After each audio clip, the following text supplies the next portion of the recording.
एक छोट्याशा गावात रामू नावाचा एक व्यापारी आपल्या बायको ललिता सोबत राहत होता. मुलांकडे एक फारच विश्वासू साथी होता, एक गाढव. ते गाढवावर धान्य, तांदूळ आणि इतर माल लादून बाजारात नेत असत. वडिलांच्या निधनानंतर रामूनेही त्यांचं व्यापारी काम हाती घेतलं. तो रोज आपल्या गाढवावर बोऱ्या लादून बाजारात जात असे आणि संध्याकाळी विक्री करून परत येत असे. अगं ललिता, मी बाजारात चाललोय. यायला थोडा उशीर होईल. तू जेवून झोपून जा बरं. ठीक आहे जी, पण थोडं लवकर या बरं का, नाहीतर मला काळजी लागते. चल रे गाढव, आज जरा वेगानं चाल.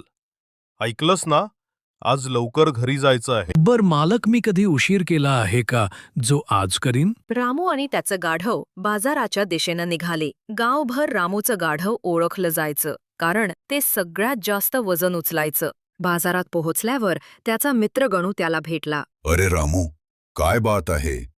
तुझं गाढव तर सगळ्या बाजारात सगळ्यात जास्त बोऱ्या उचलतं रे. एक काम कर, हे गाढव मला विकून टाक. अरे नाही रे गणू, हे माझ्या वडिलांची शेवटची निशाणी आहे. मी ते कुठल्याही किमतीत विकणार नाही. पण गणू, तुझं गाढव तर माझ्यापेक्षा अंगाने मोठं दिसतंय. मग ते काम का करत नाही? अरे रामू, अंगाने मोठं असणं म्हणजे ताकदवान असणं नव्हे. दिसायला भारी आहे, पण फार आळशी आहे. दिवसभर खातं आणि कामाच्या वेळी पाय हलवत नाही. काय रे गाढव, खरं बोलतोय का हा? तू इतका आळशी आहेस का? बघ, काम टाळणारा गाढव माझ्याकडून चालणार नाही बरं. थोड्या वेळानं रामू आणि गणू दोघे घरी निघाले. जेव्हा ते पोहोचले तेव्हा ललिता दाराशी उभी होती. अगं ललिता, तू अजून इथेच आहेस? झोपली नाहीस का? कशी झोपू? तुमची काळजी लागली होती. आज खूप उशीर झाला ना? ललिता, हा माझा मित्र गणू. तो शेजारच्या गावचा व्यापारी आहे. माझ्यासोबत बाजारात काम करतो. वहिनीजी, तुम्ही अजूनही रामूची वाट पाहताय. आणि एक माझी बायको आहे, ती तर आत्तापर्यंत झोपून स्वप्न बघत असेल. माझी बायको तर एकदम बेफिकीर आहे. अरे, तिची अक्कल म्हैस चरायला गेली का काय? अहो वहिनीजी, ती पण एकदम आळशी आहे. अगदी माझ्या गाढवासारखं. दोघांमध्ये फरक नाही. बरं रामू, आता मी निघतो. दुसऱ्या दिवशी सकाळी गणूने पुन्हा आपल्या गाढवावर बोऱ्या लादल्या. बाप रे, या बोऱ्या तर डोंगरासारख्या जड आहेत. माझी कंबर तुटली. वाचवा रे.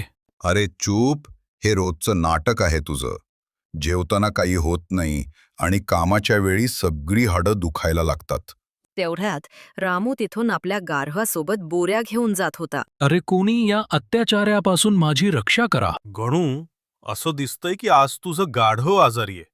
चल, तुझ्या बोऱ्या माझ्या गाढवावर ठेव. आज याला आराम करू दे. मला मूर्ख समजलास का रे? शरीरानं गाढव आहे, पण मेंदू नाही का माझ्याकडे? रामूने गणूच्या बोऱ्या आपल्या गाढवावर ठेवल्या आणि दोघे बाजारात गेले. संध्याकाळी परत येताना गणू म्हणाला, अरे रामू, माझं गाढव आजारी नाही. त्याचं रोजचं हेच नाटक असतं.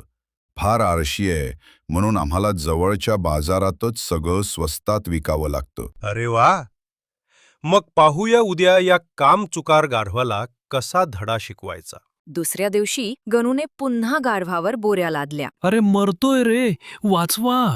माझी सगळी हाडं तुकली. रामू तिथून जातो आणि म्हणतो, राहू दे गणू, आजही याला बाजारात नेऊ नकोस. आजही याला इथेच आराम करू दे, पण बोऱ्या उतरवू नकोस. आज याला ह्याच बोऱ्यांसोबत आराम मिळेल. ऐकलंस ना? अरे नाही रे नाही, असं करू नकोस. मी मरेन.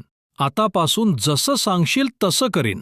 आज तुला आरामच करायचा आहे. गणूने रामूचं ऐकलं आणि गाढवाला बोऱ्यांसकट तसंच उभं ठेवलं. गाढव इकडे तिकडे पाहतो, पण कोणी मदत करत नाही.